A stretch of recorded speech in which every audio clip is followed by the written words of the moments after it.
আমাদের খামারের সবগুলো মুরগি অসুস্থ হয়ে গেছে। আসসালামু আলাইকুম এভরিওয়ান, সবাই কেমন আছেন? আশা করি ভালো আছেন। তো আমি বিকেলবেলা সর্বপ্রথম ঘর থেকে বের হয়ে এসে খামারের ভিতরে আসি। খামারের ভিতরে আসার একটাই কারণ, পানির ডিঙ্কারগুলো বের করে নিতে হবে। তারপরে আমি পানির ডিঙ্কারগুলো বের করে নিয়ে এসে ভালোভাবে পরিষ্কার করে নিতেছি। পরিষ্কার করে নেওয়ার একটাই কারণ এগুলো অনেক ময়লা হয়ে গেছে। ময়লা হওয়ার কারণে হয়তো বা খামারের মুরগিগুলো আরও বেশি অসুস্থ হয়ে যেতে পারে। তার কারণে আমি এগুলো ভালোভাবে পরিষ্কার করে নিতেছি।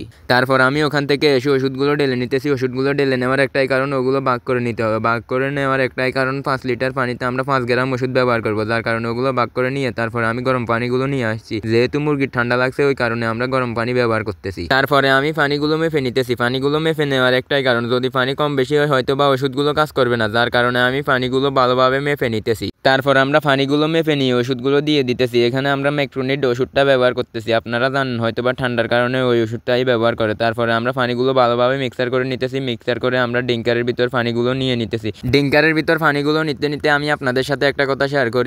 আমার নাম আলফাজ, হয়তো বা আমাকে আপনারা অনেক ভিডিওতে দেখছেন। নর্মালি আমি কোনো ভিডিওই করি না, ভাইয়ে ভিডিও করো, ওই কারণে আমার কোনো ভিডিওই করা হয় না। তো এটা আর কি। তারপর আমরা পানিগুলো নিয়ে যাইতেছি। পানিগুলো নিয়ে আমরা খামারের ভিতরে যাইতেছি। খামারের ভিতরে গিয়ে আমরা পানিগুলো দিয়ে দিতেছি। পানিগুলো দিতে দিতে আমি আপনাদের সাথে আর একটা কথা শেয়ার করি। আমাদের এখানে নর্মালি 400 ওয়াটের লাইট জ্বলতো, যার কারণে কিছুদিন আগে আমাদের একটা লাইট নষ্ট হয়ে যাওয়ার কারণে এখানে 200 ওয়াট জ্বলতো। হয়তো বা তার কারণে আমাদের মুরগিগুলো ঠান্ডা লেগে গেছে। তারপরে আমরা তাড়াতাড়ি করে ওই লাইটটাও ঠিক করে দিই। তারপর আমাদের এদিকে বিকাল হয়ে যাওয়ার কারণে আমরা মুরগিগুলোকে বিকালের খাদ্যগুলো দিয়ে দিতেছি। বিকালের খাদ্যগুলো দিতে দিতে আমি আপনাদের সাথে একটা কথা শেয়ার করি। যারা যারা টিকটক থেকে ভিডিওটা দেখতেছেন, সবাই আমাদের টিকটকের প্রোফাইলে গিয়ে ইউটিউব চ্যানেলের লিঙ্ক দেওয়া আছে, সবাই ইউটিউব চ্যানেলটা সাবস্ক্রাইব করে দিয়ে আসবেন। তারপরে দেখতেছেন মুরগিগুলো মাশাআল্লাহ আদারগুলো খাইতেছে, সবাই মাশাআল্লাহ লিখে যাবেন, এটা আর কি। তারপর আমাদের এদিকে সন্ধ্যা হয়ে যাওয়ার কারণে আমরা খামারের পর্দাগুলো নামিয়ে দিতেছি। খামারের পর্দাগুলো নামাতে নামাতে আমি আপনাদের সাথে আরও একটা কথা শেয়ার করি। যারা যারা খামার করেন, আপনাদের মুরগিগুলোকে সুস্থ রাখতে মুরগির লিটারগুলো সবসময় নেড়ে দিবেন, যার কারণে ওইখানে অ্যামোনিয়া গ্যাস হওয়ার চান্সটা কম থাকে আর কি। আর খাদ্যের পাত্র আর পানির পাত্রগুলো সবসময় পরিষ্কার রাখবেন, তার কারণে ওইখান থেকে জীবাণু ছড়াতে পারবে না। আর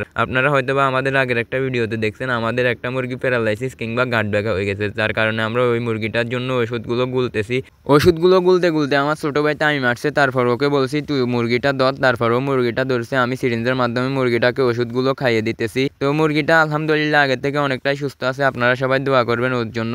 তো আজকের ভিডিও এই পর্যন্তই। সবাই ভালো থাকবেন, সুস্থ থাকবেন। আল্লাহ হাফেজ।